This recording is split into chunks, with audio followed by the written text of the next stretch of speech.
Welcome to the Breakfast Leadership Show, where we interview global thought leaders on business, leadership, and life. Here's your host, keynote speaker, best-selling author, and chief burnout officer of the Breakfast Leadership Network, Michael Levitt.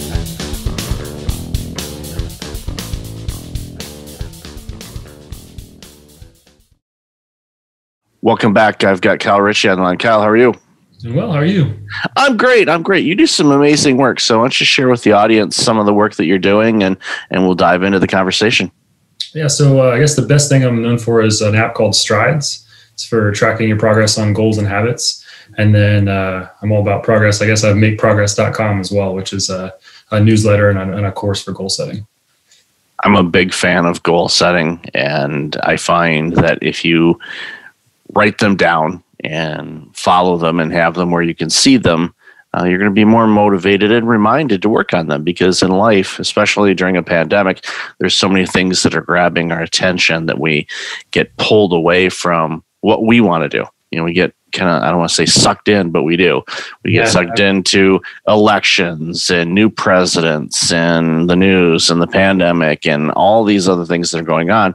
And it takes us off course. And for me, I'm like, okay, what am I supposed to be doing for me, for my business, for my personal life, relationships, all of that? I stay in those lanes. Doesn't mean I'm ignoring what's going on in the world, but it means if I stay on my road, then the path to where I want to get to, I'm more likely going to get to it instead of pulling off at the side and looking and seeing, okay, what's going on in the world kind of thing.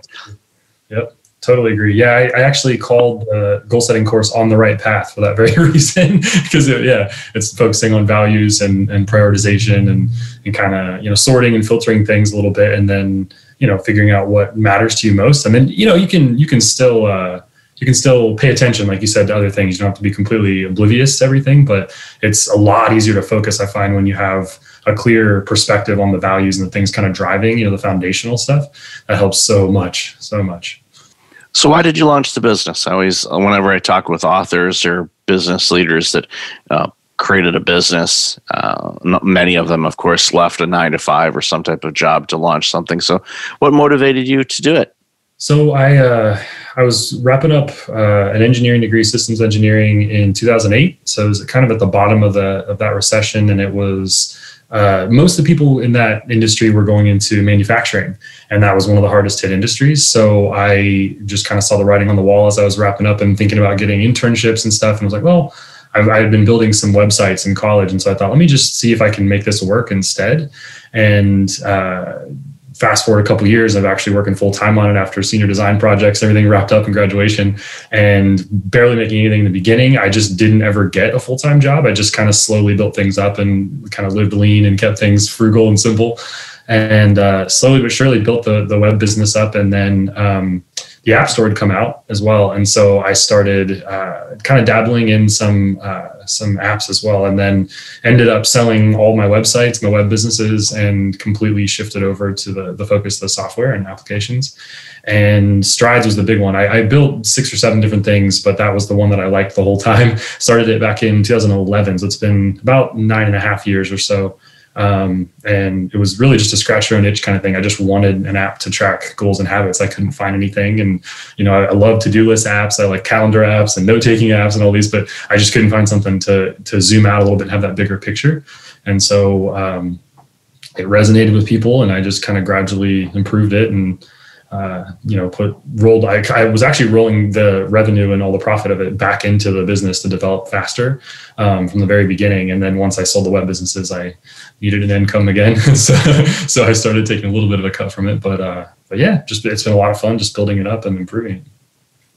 You said a couple of things that jumped out at me. Number one, back in the Great Recession of 2008, how so many businesses were launched during that very difficult time. Yeah. And it reminds me of, what we're facing, during, 2020 and 2021 with this pandemic, where I'm excited and optimistic to see, what product launches are going to be birthed out of this time frame, because we know, so many things like your product, for example, is great. I love the fact that it's a higher level view of all these connection things. Because I actually had an interview the other day with somebody that works in the IT field, and they're a consultant and whatnot, and they were talking about Microsoft and G Suite and how those ecosystems are starting. They're a lot better than they used to be. Go back years with Microsoft, it's like everything was disjointed. It was like it kind of worked together, but it really didn't. And now there's an effort to say, okay, here's a system where you can see everything and see how everything connects. And your software does that from a goal setting and to-do list and all of these other things. Because again, one of the things with habits, and this, and hopefully the people that are listening know this, but if not, well, here's it goes. Habits are difficult to implement. They take time, and the more barriers, whether they're self barriers or tech barriers or just life barriers that get in the way, the less likely you're going to implement that habit, whether it's trying to lose weight, exercise, cut back on screen time, whatever the case may be. So if you have systems like your product that makes it easier, the likelihood of somebody actually implementing something they want to do is easier because there's not as many hurdles. And because then you get frustrated. You're like, it's like, this isn't working. And then you stop, and then that's that. So I'm glad that you had, the insight to say, okay. And again, you birthed this out of something that you're like, I'm not finding out there what I need, so I'm going to develop it. I'm going to make it myself. And, it was the same thing for me in the burnout prevention work that I do. I was the first client, was myself, because I had my own burnout journey, recovered from it. And like, I don't ever want to do that again. What do I need to do in order to prevent that? Looked around, see the same stuff pretty much everybody was saying, but there wasn't any concrete, what are some steps I can do? What's the map? What's the roadmap? What are the systems that I need to implement in my life to make sure that I recognize the signs of burnout and make sure that I don't even approach burnout again? And after doing that, I was like, okay, now looking around, even to this day, there's more people talking about it, but still not a lot of like concrete, easily to implement solutions. Everybody says, well, do this and this and this. And it's like, okay, great. Someone may have zero interest in taking up yoga or meditation. Right. Just may not do it. I don't recommend it. I'm not against it by any stretch, but I don't recommend it. It's like, okay, do this, because there are some people, especially executives that I work with, getting those individuals to just sit down is not an easy thing to do, because that's how they're wired. They're just constantly driven and going, and just having them relax. It's like, okay, well, then we got to approach this in a different way. Because if I'm telling you to do something that you physically cannot do right now, that's like asking, me to say, okay, go outside and build a rocket ship and compete with SpaceX. Not going to happen. It's not going to work. If I get 2 feet off the ground, I'll be shocked, and then it'll blow up, and then that'll be it. But so I'm not going to do that. I'll leave that to the experts to create the ships that don't blow up and get the payload and people up into space and all that good stuff. So. Again, so talk to me about with the clients you've used or the clients you have and people that have used the software. What are some things that they've gained from this, and some of the feedback that you get from people that's obviously made the product better? Yeah, so one of the biggest things, there's 4 different ways to track things, 4 different tracker types. And so a lot of things are just like a habit tracker, and habit is literally a quarter of strides. And so it's a huge one. It's a really important one. I was going to say too, I really liked the article you read. You were talking about how rather than just doing yoga or meditation, there was something about choosing like 2 to 3 things per week that you can do. Could be hobbies, could be just time to relax, could be something really important with family, whatever it may be. And that's a really common thing that people do in it. And I got a lot of feedback from people that they liked the day, week, and month and year options, being able to say like, I want to do this many times per, period. And so what I did was I created one called the average tracker, which is the same kind of thing, but instead of doing like checking a box and said I did it once, or I didn't do it, you can actually type in a number. So you can say like, I want to sleep at least 7.5 hours a night, or I want to average this much revenue per month, or that kind of thing. And so people really like that. And so I kept expanding on it. and made it so there could be things that are like, lower is better. So I want to average this many calories or fewer per day and stuff. So it just slowly kind of built on it. And there's one called Target where you can set like a specific goal date and then choose a start value and goal value. And the coolest thing is it'll track your pace. And so there's a little pace line on the progress bar. And so it'll tell you green or red, are you on track or not to achieve your goal on time? And that was one of the biggest ones because people love they love seeing, like, whether it's a project or a target, they love seeing like being red, like it's just right there, it's right below the pace. And then they make some progress today and then boom, it just goes from red to green. And they're like, all right, sweet. It almost feels like you achieve the goal each day that happens instead of just achieving it at the very end, which it was a huge takeaway. It wasn't something I really like intended in the beginning, but that was something that was really fun to see. And I see that myself all the time. I create project trackers and things where I'm working on stuff and I'm like, oh, I'm a little behind. And then I get on pace and I feel like I just knocked it all out when I'm really 40% of the way done or something with the project. So that's been a really, really powerful, positive motivator to keep going. It makes a lot of sense, especially when people see they're in red, but they look at the green where they can get to and they go, can I do that? Mm-hmm. And they go, yes. And they say, okay, let me just do this. Whether we'll say something as simple as getting 10,000 steps and, they look at, a tracker and they go, okay, well, I'm at 8640. Okay. Can I, get another 1,300 steps in? All right, let me walk around, my condo complex another, couple times, or let me do this. And then they get there and they go, okay, I accomplished something. And a lot, I've heard the phrase gamify things, and it's competition with yourself in a way, but it's also a competition of just like, okay, I want to get better. There's a reason when people download, these types of apps or systems is because they want to improve.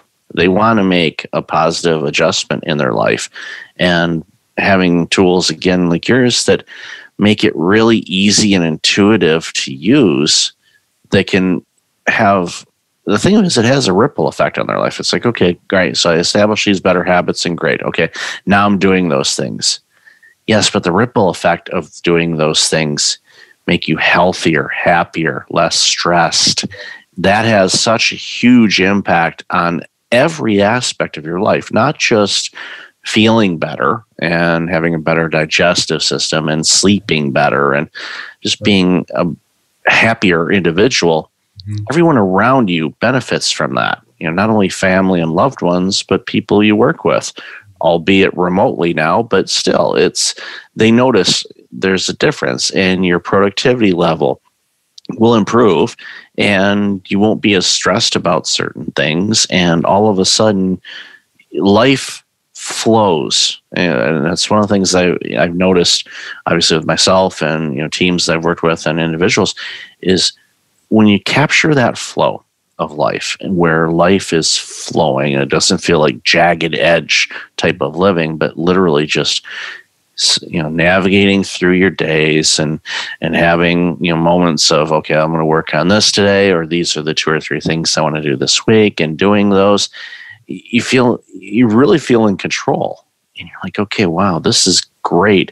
And it just helps improve, and it keeps you focused, because again, as I mentioned earlier, there's so many distractions that we can get off. It's kind of like a dog seeing a squirrel. We could be going about our business, doing whatever. We see a squirrel, all bets are off. We're chasing it, going after it, and all of that kind of good stuff. And I have a dog, so I know what that looks like. Same thing with us. We get distracted. We see a news alert. It's like, or this, or if you're a stock market trader, all the things that have been going on in the stock market for the past few days. And it's like, what's going on with all of that? It takes your attention off of what you need to be focusing on. And that's why systems like and apps like you have really make a big difference in keeping people accountable to themselves. And I think that's such a big thing that I think often gets overlooked with all of these apps that people download to improve their lives. I agree. And I want to mention one thing before I forget. This made me think of something specifically related to burnout. I think one thing that a lot of people have noticed based on feedback and kind of, quantitative stuff and some qualitative conversations, I've talked to, I think, 15,000 people. I've done all the email ever since I started the company, and I never outsourced that or anything. And it's given me a lot of, a good taste of how people really like see it and feel about it. And one of the things I've noticed is that people are hesitant to adjust. And I think like if you get kind of lost in the weeds and you don't realize that this is one little patch of weeds next to one tree that's in a giant forest, and you don't see the forest from the trees and zoom out a little bit, it's really easy to, for instance, think that like, oh, that goal I set 2 months ago, that's my goal. You know, it's like, it's up to you, unless it's some, like you said, a board of directors or something. We talked about that before the call, like that. I mean, if it's somebody, you know, top down pressure, okay, maybe, you know, you might be able to not adjust that goal date or the quarterly target or whatever it is. But in a lot of cases, it's something personal, and you can just choose to adjust your expectations. My wife loves to say, when you're stressed, do less. And I love that. Like it's so easy to like get in this vicious cycle where you start to, build on it and say like, the only way out is through. I just have to push through this, and next week it'll be easier. And then before you know it, you're burnt out and everything is crazy, you know? And so yeah, I just wanted to say it's a really important thing to be able to adapt a little bit. And if you start to feel things are slipping, or you're not in that smooth control, it starts to become that jagged edge, it's important just to change the goal. If you can, if it's in your power to do it, then just lower it a little bit, even if just for temporarily, you know, just do it just for long enough to feel like you can break that cycle and get your life back under control. So I like having flexibility with an app, you know. You know, that makes a lot of sense. And I love that if you're stressed, do less. That's so critical. And I've seen so many people that I've worked with that were on the path to burnout. And so I'm just going to work through it. And I say, no, that's not, no, you don't work harder. That's not going to do it. That's pouring gasoline on a fire. That's not going to work. What you need to do is take a step back and look. And you just mentioned something about adjusting your goals. Your goals. You can adjust them however you want.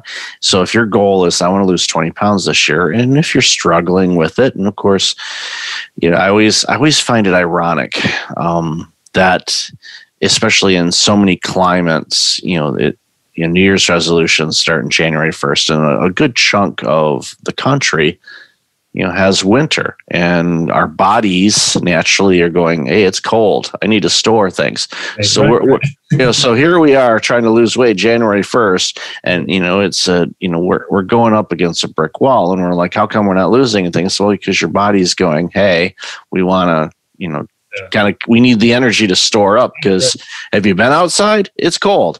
And yeah, we need some extra insulation. So it's one of those things where I tell people, it's like, okay, if you're going to do that, plan for the year, but recognize that the first 3 months, you may or may not have the success. You may want to say, you know what, I'm going to lose this, but I'm going to start implementing some healthier habits in January, but I'm not going to necessarily weigh myself until April. Just start with the little habits, or say, okay, instead of 20 pounds, say I want to lose 5 pounds. Implement the same habits, and with activity and things like that, and eating the right foods for you, then yeah, the weight will come off. And I always remind people too, especially if they're trying to lose a lot of weight, it's like, look, you didn't put all that weight on in 2 months. You're certainly not going to lose it in 2 months, or at least keep it off. I mean, you could do, what boxers and, MMA fighters do to cut weight and all that stuff. They drink some things and all of a sudden they lose a bunch of water weight. It's like, sure, congratulations. But guess what? Tomorrow you're going to wake up and it's all going to be back. It's like, you don't want that. So, the sustainable changes, there's things that you get implement over time. So that's, I love the fact that, that the app does that. So someone downloads, your app. What are some things that they should be focusing on first to do it? Because I know there's a lot of things in it, but what are some things that they should, really focus on first to ease into things, depending on obviously what they need to do? Yeah, I really like the idea of almost looking at it like kind of like a 2x2, like a little matrix. There are things that are new to you, and there are things that are old, or things that you've done for a long time, right? There are things that are hard, and there are things that are easy. And if you kind of look at all those, I like to kind of balance those four squares. So, for instance, for me, like drinking water is no big deal. I don't know why. I've never had some people I talk to are like, I can't drink 3 glasses of water in a day if I try, and I need 10 reminders. And for me, I drink 6 every day, and but for me, I barely remember it, like this kind of thing. Or sorry, for me, I always remember it. And so like these kind of things, like where if you feel like something's super, super easy, I think that's a really important thing to keep track of, to feel like that's under control, to recognize it's not like everything's out of control. I'm not behind pace or off track or confused or feeling like something is, difficult or uphill battle with everything I'm doing. So it's important, I think, to have like an easy win, I guess is what I'm saying. Another thing, though, I think is to have something that's a challenge, kind of an audacious, like, really inspiring kind of goal. And that's usually something I would do that's long term. So I like to have one thing that's like a daily habit that's just an easy, I probably do it every time anyway. I'm just going to get that easy win. And then one thing that's kind of hard longer term. And then a couple things in the middle, things that are, maybe they're a newer behavior, but it's not that hard. Like one example, I know that I talked to someone, it was, obviously you don't want to start out with like a Navy SEAL fitness training regimen if you haven't worked out in 10 years, right? But if you've been playing sports all your life and you're really into that kind of stuff and you've just kind of fallen off the wagon a little bit and you want to get back into it, exercise may be an easy thing for you, but what you choose is really important. So having a couple medium things where it's like it's maybe an existing behavior, but it's a little bit challenging, or it's a brand new behavior, but it's a really low level, easy version of it. And so I like to kind of cover those, and that's a really good starting point, because if you cover that spectrum, it's a lot easier to feel good the whole time, because you're more likely to succeed with at least 2 or 3 of those 4 things. And then the hard one is such a long time frame. You're not going to feel on a given, daily basis that it's like, oh, I messed up today, and that's the whole problem, right? You can catch up, So I think it's good just to kind of set yourself up, kind of tee yourself up for success from the beginning in that way, and then over time you can kind of build on it, add more things. I love the analogy you just said. It's like, there's setbacks in things, and you're going to have good days. You're going to have challenging days, just like in professional sports. You don't win every game. Right. If you're like, unless you're like Coach K at Duke, you win majority of your games. Right. I was thinking, just completely derailed the conversation just for a second. I was thinking about him for some reason. He came to mind, and how, he's been the coach at Duke since the 80s. And I'm like, doing the math there, I'm going, I don't like that math, because I was, a teenager in the 80s, and now we're, where we are now, going, yeah, that's a pretty big gap. It's like, but wait a minute, Coach K has been at Duke that whole time. And it's one of those things where, in his situation, time and time again, systems go implement, you win some games, you lose some games and things like that. But the consistency is there. And with habit tracking and things like that, you'll get consistent with it if you put the time into it. And it's going to feel funny at first if you haven't been doing it, but you get into the habit of things. And then it'll become as automatic as all the routine habits you have in the morning or when you go to bed. There's things that many of us do that we have done forever, and you just add those things to it, and it makes such a huge difference in your life. And in having, a tool like yours to be able to guide them in a way that is intuitive but easy to use, I think is a big thing. Yeah, that's been a big focus. I from the very start, I was kind of targeting.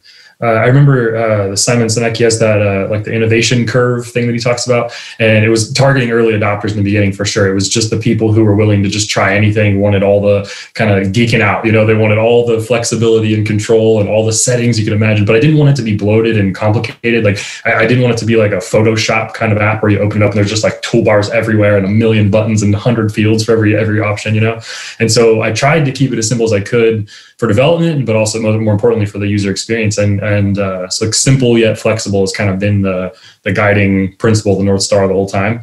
And I think one of the most interesting things too is that once people get into it for a while, there are people who, like, I have probably 15 to 20 things that I track each day that kind of come up as due today. Some are goals, some are habits, some are easy wins, some are more challenging things, projects, that kind of thing. But there are people, like I just talked to someone who had 72 trackers.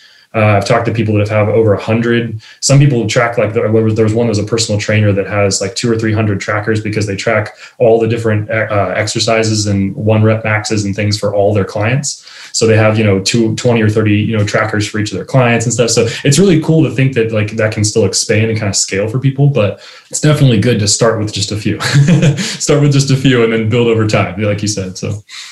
Yeah, the takeaway from this is don't line up with 200 things to track. That's all you're going to be doing is tracking things instead of doing things. It's like start really small, add accordingly, and you'll make a big difference. But that's a great way for them to keep track of things, for their clients as well, to use it in that type of thing as, kind of a CRM type of system, as well. It's just really innovative of that person to be able to do that. So, Kyle, I've loved our conversation today. Where can people find out more about you, this wonderful app, and everything else you're doing? Thanks, me too. So stridesapp.com is the website for the app itself, and then makeprogress.com is kind of like my portfolio site. So. Awesome. I'll definitely have that in the show notes. So Kyle, thanks again for all the work that you're doing, and congratulations and continued success. Thanks. Okay, you too. Thanks for listening to the Breakfast Leadership Show, part of the Breakfast Leadership Network. Visit breakfastleadership.com for tips on empowering your business and your life.